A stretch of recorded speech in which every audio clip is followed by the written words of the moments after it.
Hi there, today we're going to learn how to use the flex suction arm.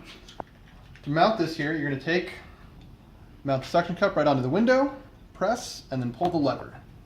You can then loosen this knob right here on the suction cup, and it can now move like this, and then tighten that once you get that right where you want it. Then to loosen the arm, you're going to take this one knob right here, it's going to loosen this joint, and this joint right up here, and you can now position this arm anywhere you want it to go. You can go right up next to the window, you can come out away from the window, however you want to position it. Then once you get it right where you want it, tighten it down using that same knob. That one knob is going to tighten everything. Now it's good to go there. So then to mount your iPad, you're going to take your iPad in your sport case.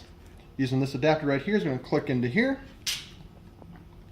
Press. You're going to hear a click. You can now rotate between portrait and landscape mode at any time.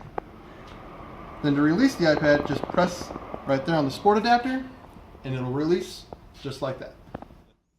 Flex Suction by MyGoFlight. Get it now at MyGoFlight.com or at any of our retailers.